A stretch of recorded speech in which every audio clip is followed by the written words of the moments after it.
Hi everyone, Charles here again. So in this episode, we'll be talking about what is PHP, the features of PHP, what kind of programming language is PHP. So in this episode, we'll be discussing more of basic interview questions because trust me, all these basic questions are the most common questions they ask in interview. And the man you cannot answer some basic interview questions is going to leave a very bad impression on whoever wants to hire you for a job. So some basic things you need to know about PHP is that what is PHP? So as we all know, or as most of you do not know, basically PHP is a programming language that is used to build web application and websites.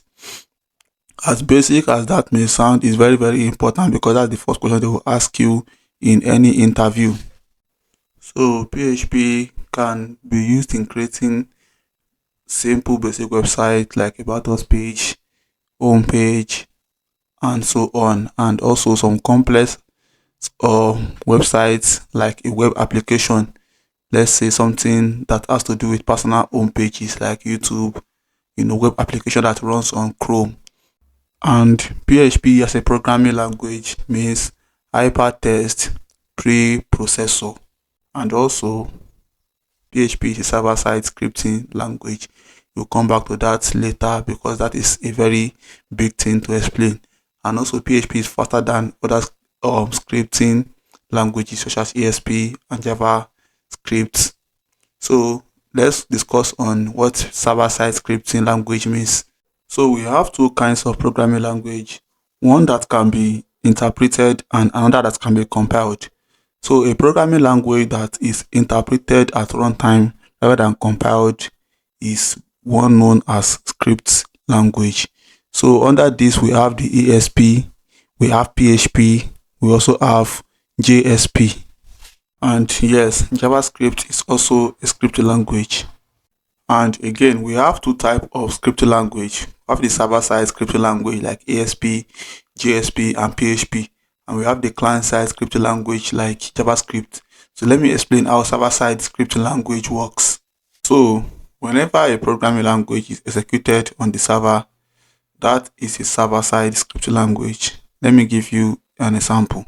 For example, now you can see here that this is your computer. And then if you are browsing on your computer and you just go to your Chrome and you put in a name of any website and you search for it, in that process a request is sent to the server and the server returns a result with that exact site that you search for.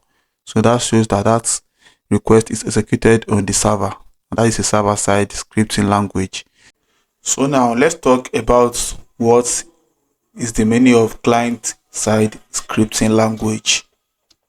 But in a scenario whereby you make a request and the server will return a code, and then this code is now being executed on your computer, then that is a client-side scripting language. Like server-side scripting language like ASP, PHP, and JSP, like I said before, execute on server, but client-side scripting language like JavaScript execute on computer. If you make a request, it is not usually executed on the server. So that is simply how client-side scripting language works. So moving on, let's discuss the features of PHP. So the first thing is that PHP is an open source programming language, which means you can create your own library and you can contribute to it. You don't need any license to use it. It is free and open source. Second is platform independent. PHP can run on any platform like Linux and Windows, and it can run smoothly. So it is a kind of programming language that can be run on any form of platform. And again, PHP is very fast. PHP scripts are usually faster than other scripting language. So it's faster than ASP, faster than JSP, and also JavaScript. JavaScript runs on client side, so the speed is dependent on your computer speed. And then PHP automatically converts variable data type. For example, if you are using Java, C++, or other programming language, on there you have to determine the kind of data you want to store under the variable. Either it is string value or boolean value. But on PHP, you don't need to assign any variable data type. You can just input any variable, and PHP will automatically convert it to the suitable variable data type. In the next episode, we'll be talking about how you can install the current stable version of PHP, which is currently version 8.2.6.